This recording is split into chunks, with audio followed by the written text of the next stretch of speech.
Este programa tem o apoio de BetClick. Olá, eu sou a Luana do Bem e estou aqui de trator na companhia do casal Pereira que não liga nada a futebol. Pois bem, vão ter relevado a passar pelo meio da sala, amigos. Acham que vos ia deixar ficar fora de jogo? Perceberam? Offside? Esqueçam. Liga Portugal BetClick. Em nome do futebol, vamos todos a jogo.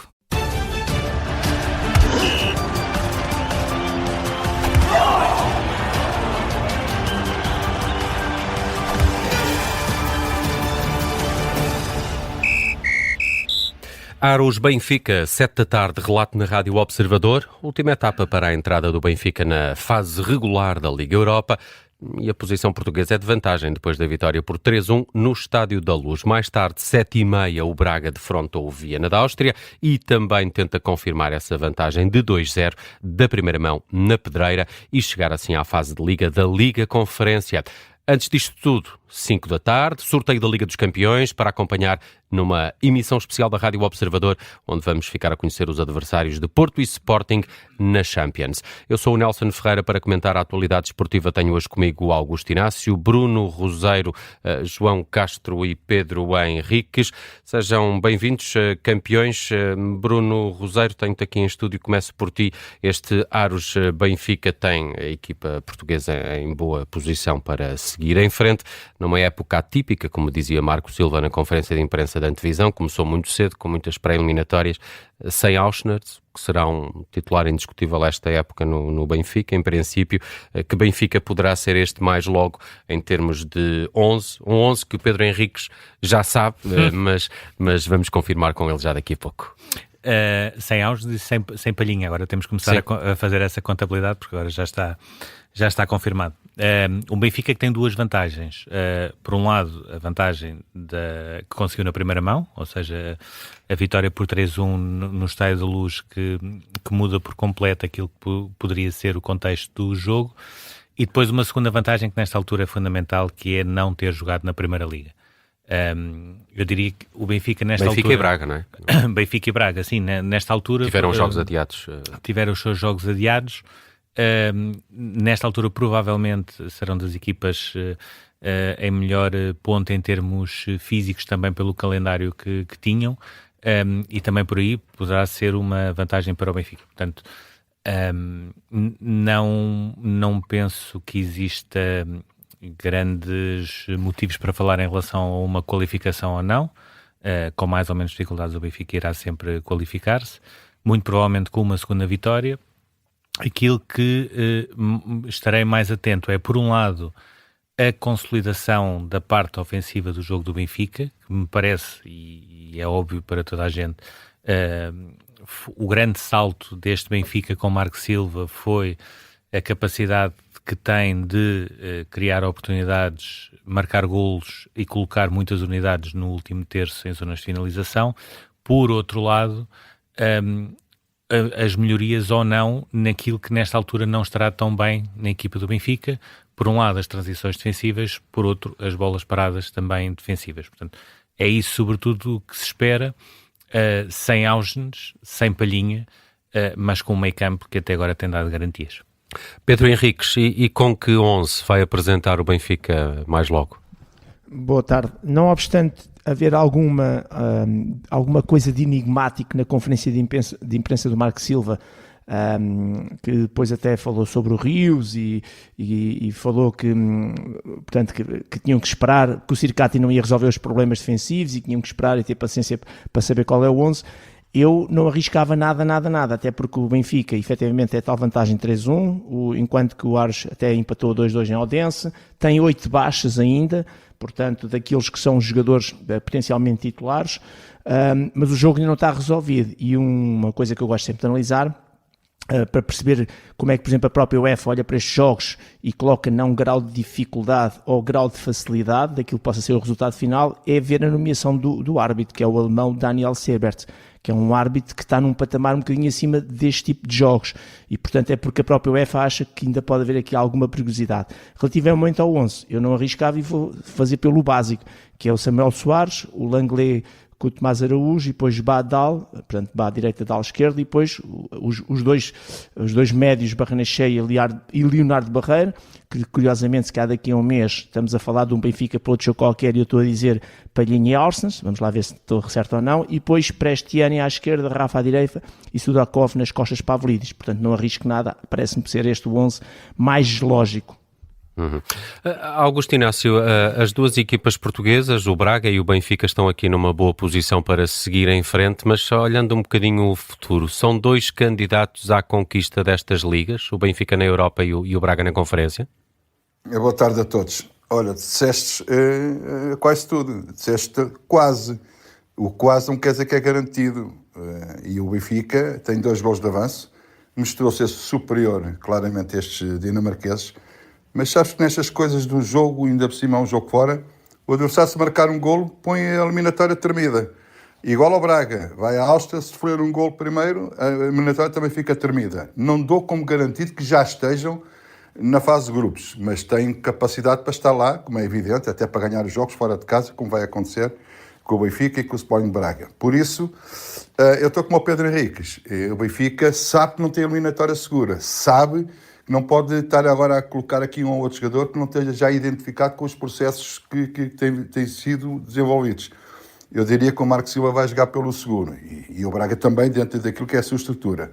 Agora, se me disseres, passaram, que hipótese é que tem no futuro? Tem todas as hipóteses. O Benfica, na minha opinião, está a construir um belíssimo plantel. Este do Circati e do Palhinha reforçarem o Benfica aumenta de maneira a potencialidade do plantel do Benfica. A criatividade, como o Bruno Rosé já disse, na frente de ataque é algo de importante que o Benfica está a fazer. É muito criativo, é muito proativo.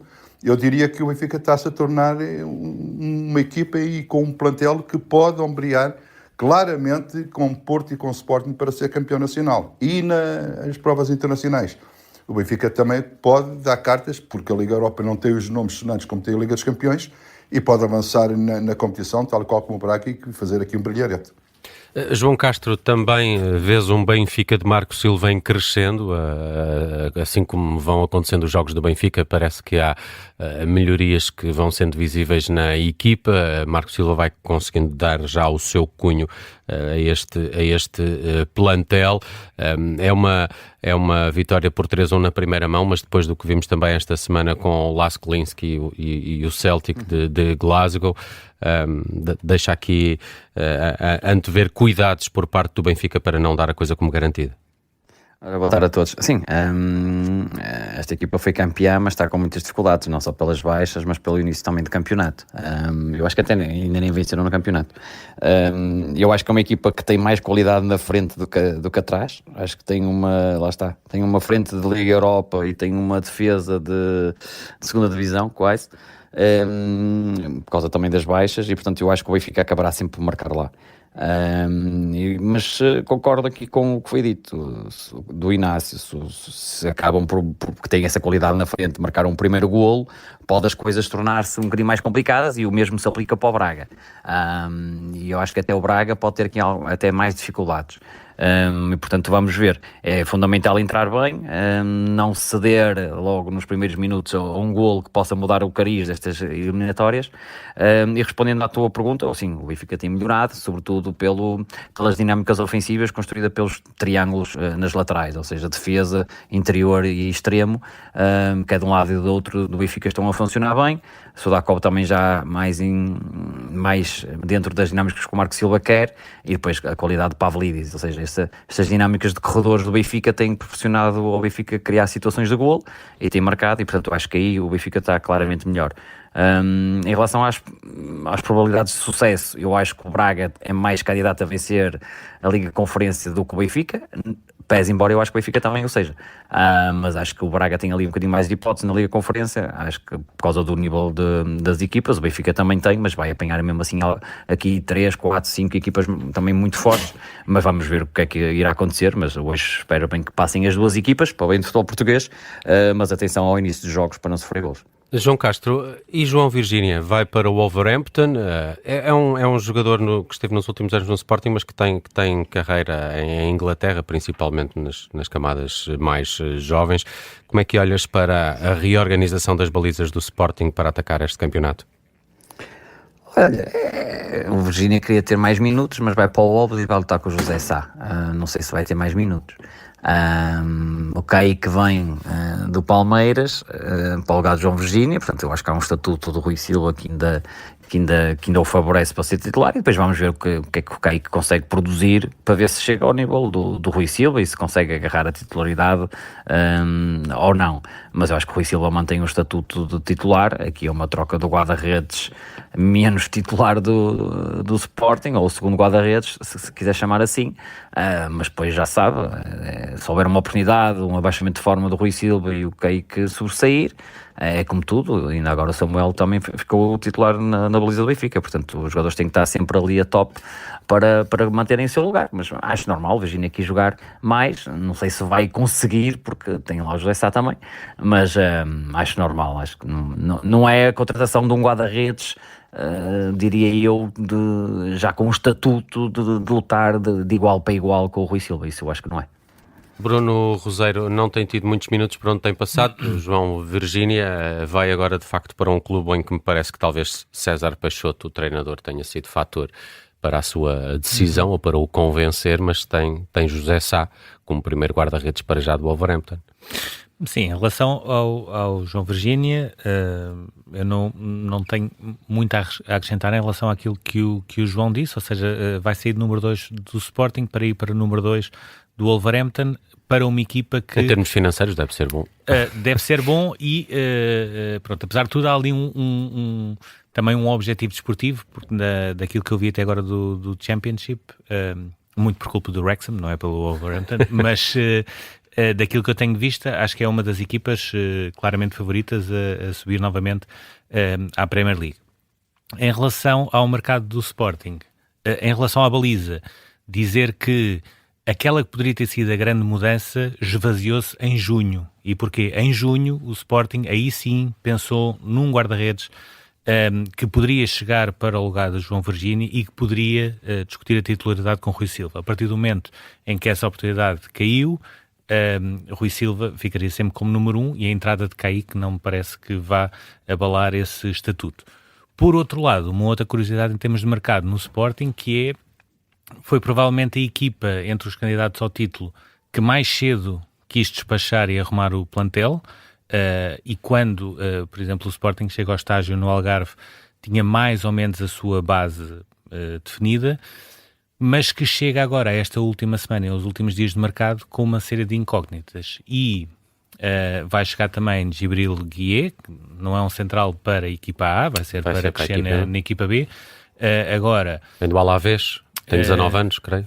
Ou Leganés. Leganés, desculpa. Enganei-me com o E. Agora, não me parece que seja já para a equipa A, mas acho que o Sporting terá de estar atento a uma possível saída de Gonçalo Inácio.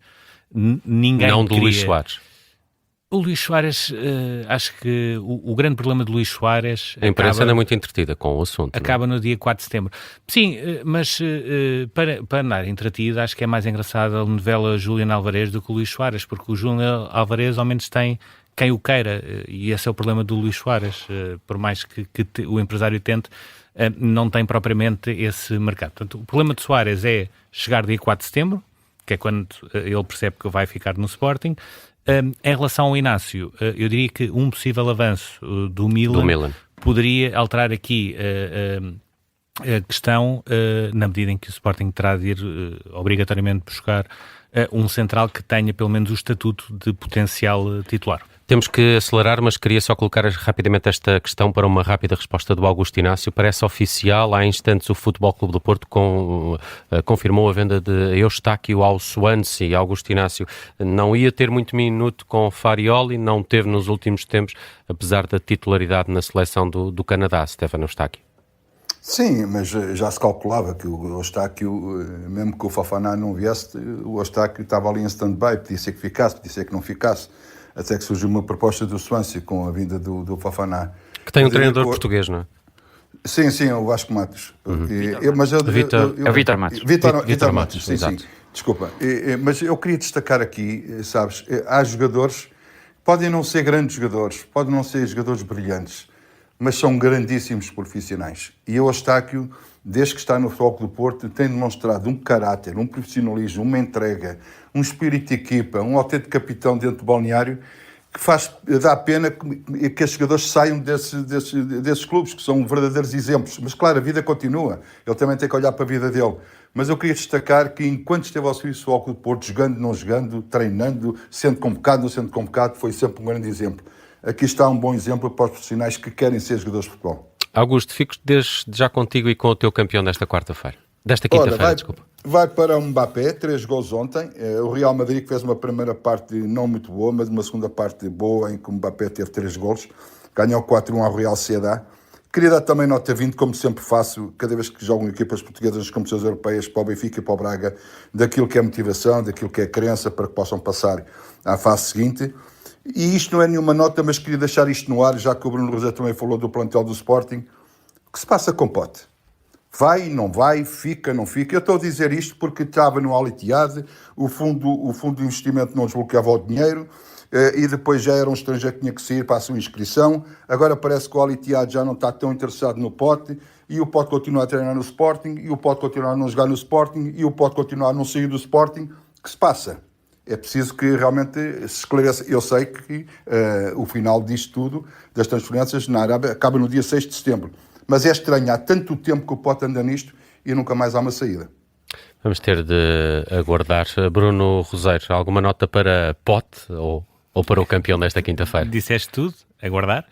Em relação à nota, sabia que o filé mignon iria ficar para o Augusto e para o João e para o Pedro com aquilo que o Real Madrid fez, sobretudo na segunda parte. Não esquecer quando foram para o intervalo ainda só viram uns assobios. Portanto, os meus destaques acabam por ser outros, mais virados para as modalidades. Uma nota 15 para a seleção de vôlei feminino, que conseguiu a sua primeira vitória de sempre num Campeonato da Europa, e hoje com a Roménia vai discutir a passagem à fase seguinte. E uma nota 20 ou 21 para Vicente Moura.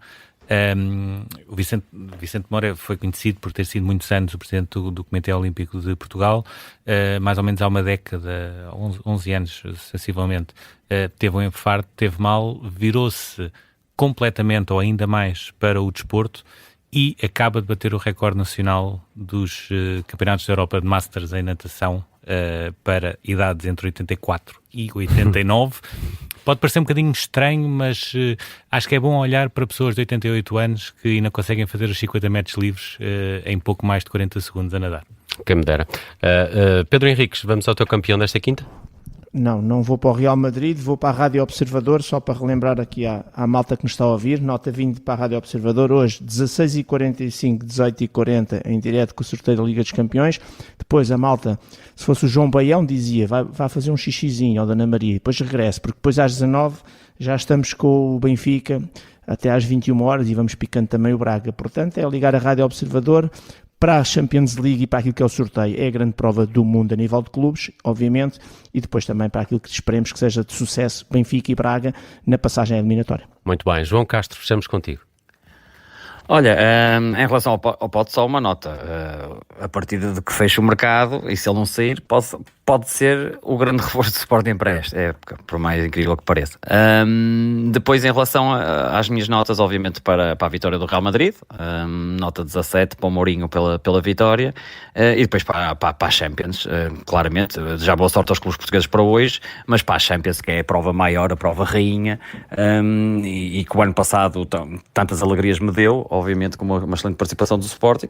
Eu só espero que consiga fazer o mesmo, e também uma prestação digna do Futebol Clube Porto, e portanto vem aí os grandes jogos, e começa já hoje na Rádio Observador com o sorteio, porque o sorteio já vai editar aqui grandes jogos, que certeza que todos teremos que acompanhar, porque adoramos o futebol. 4h45 na Rádio Observador, acompanha-se sorteio da Champions. Fica por aqui a edição de hoje de O Campeão é.